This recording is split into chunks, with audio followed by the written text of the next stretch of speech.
देखते हैं similar triangle में ही आगे जब बढ़ेंगे तो एक प्रमेय आएगी पाइथागोरस प्रमेय, जिसको हम लोग पाइथागोरस थ्योरम कहते हैं। इसे प्रूव करना है हमें कि पाइथागोरस प्रमेय क्या होती है और ये जो स्टेटमेंट है इसके अनुसार हम क्या लिख पाते हैं, क्या लिखते हैं।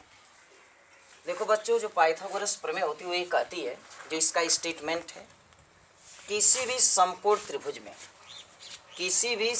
त्रिभुज में कर्ड पर, ये जो कर्ड है ना, कर्ड पे बने वर्ग का क्षेत्रफल शेष दो भुजाओं पे बने वर्ग के क्षेत्रफल के योगफल के बराबर होता है। अर्थात AC स्क्वायर 90 डिग्री है और 90 अंश की सम्मुख भुजा को हम लोग कर्ड कहते हैं।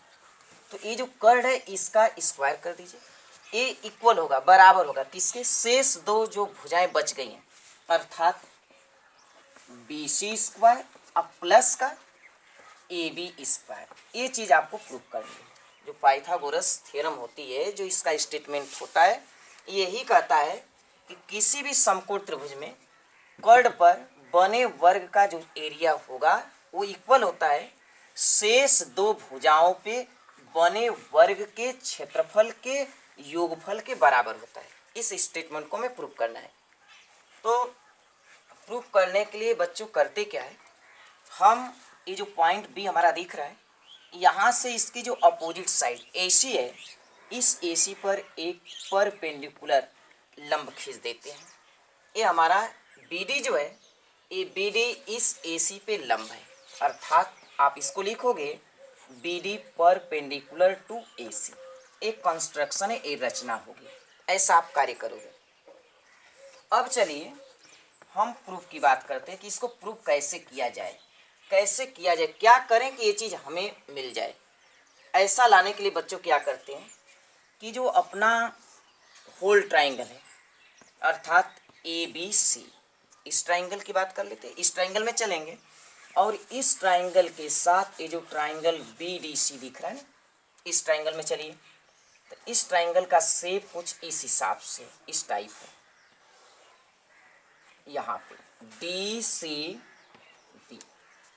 करेंगे क्या कि इस ABC, ये जो पूरा ट्राइंगल ABC है और इसके अलावा ये जो छोटा सा ट्राइंगल दिख रहा है, क्या नाम है, BDC, इन दोनों ही ट्राइंगलों को हम सिमिलर प्रूफ करेंगे, समरूप सिद्ध करेंगे। वो कैसे, जरा चेक करते हैं। लिखेंगे क्या, चेक कर लेते हैं। इधर देखो बच्चों, एंगल B क्या है, 90 डिग्री है, क्योंकि ये क्वेश्चन में हमें गिवन है कि ये राइट ट्राइंगल है, इसमें 90 डिग्री का एंगल बन रहा है। और यहाँ पर भी देखिए इस छोटे से ट्राइंगल में, तो यहाँ पे D क्या है, 90 डिग्री, क्योंकि आप एक क्या ड्रा किए, लंब परपेंडिकुलर है इस AC के साथ। ये जो लाइन सेगमेंट जा रहा है BD ने, ये 90 डिग्री का एंगल बना रहा है। तो यहाँ पर भी 90 अंश मिला, यहाँ पे भी 90 अंश का कोण मिल गया। इसके अलावा अगर देखा जाए तो ये जो हमारा एंगल C है, छोटे ट्राइंगल में मिल रहा है, और यही एंगल C जो है इस बड़े वाले ट्राइंगल में भी आ रहा है। तो आप ये लिख सकते हो कि एंगल जो C है इस C के इक्वल है। कैसे इक्वल है, दोनों के लिए कॉमन है। तो नाम क्या लिखो बच्चों, ट्राइंगल ABC और ट्राइंगल, ध्यान दीजिएगा नाम भी बड़ा सोच समझ कर लिखते हैं।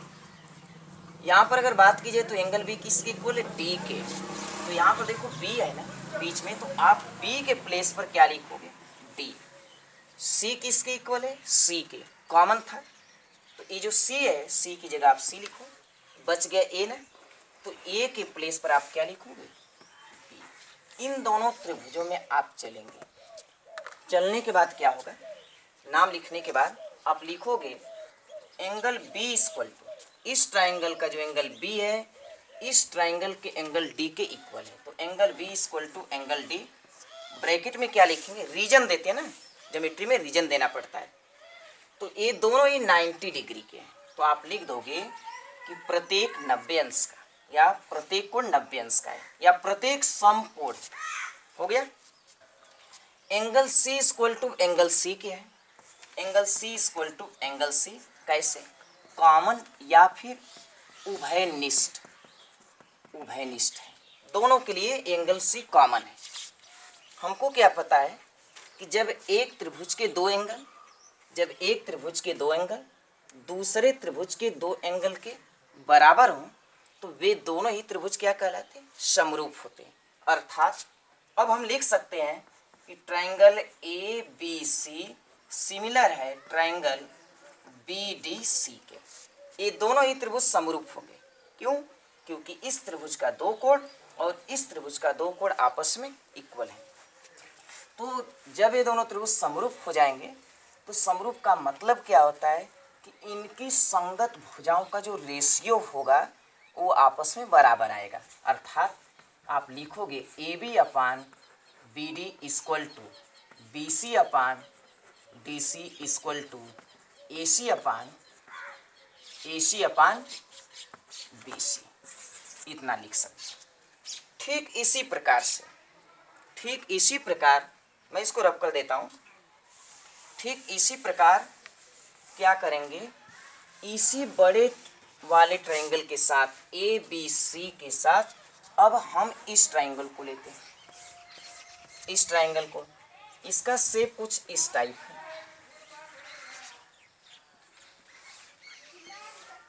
यहाँ पे नाम लिखिए बी डी ए।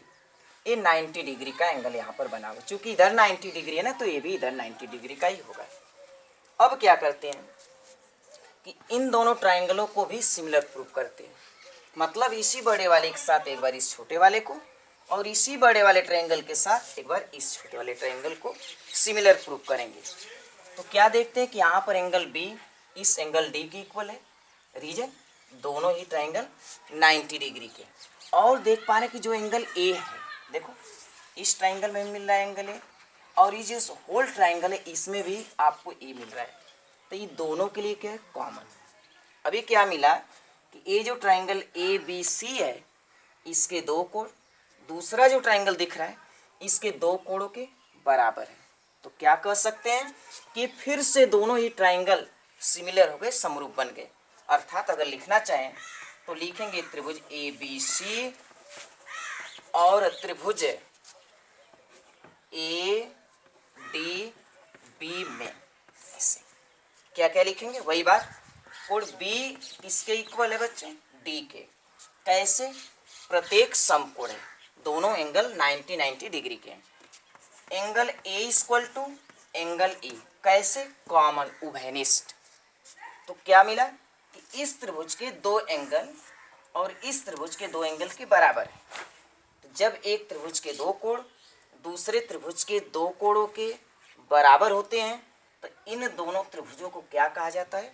कोण समरूपता प्रतिबंध से ये दोनों ही त्रिभुज क्या बन जाएंगे?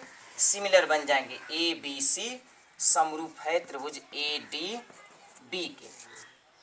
जब ये दोनों त्रिभुज समरूप बन गए तो आप इसकी सहायता से क्या लिख सकते हैं कि इनकी संगत भुजाओं का जो रेशियो होगा वो आपस में बराबर होगा। अर्थात लिखोगे ए बी बटे A D equal to B C बटे B D equal to A C upon A B, ऐसा आप लिख सकते हो।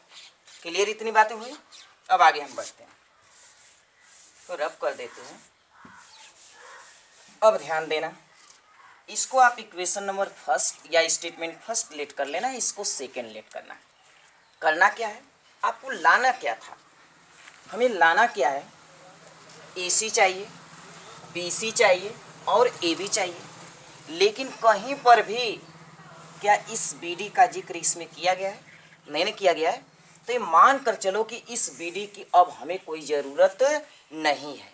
यहाँ पर भी देखो, जहाँ जहाँ बी डी दिख रहा है, यहाँ बी डी मिला, आप इसको अलग कर दीजिए, इसकी कोई ज़रूरत नहीं है। इसमें भी बी डी चेक करो, बी डी आपको यहाँ नज़र आ रहा होगा, आप इसको हटा दो। ऐसा जब करोगे तो एक बनेगा क्या कि B C upon D C equal to A C upon B C. मतलब हमें इसकी ज़रूरत नहीं तो आप इसको छोड़ दीजिए, तो इस हिस्से को लेकर देखो। फिर क्या करते हैं, इनका आपस में क्रॉस मल्टीप्लाई करेंगे। ऐसा क्यों करेंगे क्योंकि हमें बी सी स्क्वायर की ज़रूरत है। अगर हम क्रॉस मल्टीप्लाई कर दें तो हमें बी सी स्क्वायर मिल जाएगा। तो ये B C square equal to A C into D C. Equation number, sorry आगे बढ़ जाते हैं, 3 इसको लेट कर लेना, 1 2 बना था तो इसको आप 3 मान लीजिए। इसी प्रकार इन दोनों को जब एक साथ लेंगे, A B upon A D equal to A C upon A B, लेने के बाद क्या करते हैं, इनका भी हम आपस में क्रॉस मल्टीप्लाई कर देते हैं। क्रॉस मल्टीप्लाई करेंगे तो हमें ए बी स्क्वायर हाथ लग जाएगा। तो क्रॉस मल्टीप्लाई करने के बाद ये बनेगा A B square equal to A D into A C. ये अगला स्टेटमेंट, इसको आप 4 नंबर दे दो और ये आपका था। अब चेक करो, जरा ध्यान दो, हमें जो चीज़ प्रूफ करनी थी उसमें लाना क्या था, A B square plus B C square. हमें दिख रहा है ना बी सी स्क्वायर यहाँ पे, और यहाँ पर क्या दिख रहा है, ए बी स्क्वायर। तो ये जो थर्ड वाला इक्वेशन है और फोर्थ वाला जो इक्वेशन है, इन दोनों को सम कर देते हैं, अर्थात इनको मिला देते हैं। इसको देख कर चल रहे हैं, कर रहा है प्लस, जोड़ने की बात कर रहा है। तो इक्वेशन नंबर लिखेंगे, समीकरण 3 एवं 4 को जोड़ने पर इनको आपस में ऐड कर दीजिए। जब ऐड करेंगे तो ये बनेगा क्या, A B square plus B C square equal to A D into A C plus A C into D C. अभी क्या करते हैं, ध्यान दो बच्चों, इसमें इस 2 टर्म में, पहला दूसरा बाइनोमियल है, 2 टर्म है इसमें, और इनमें ए सी और ए सी कॉमन है, दोनों में मौजूद है।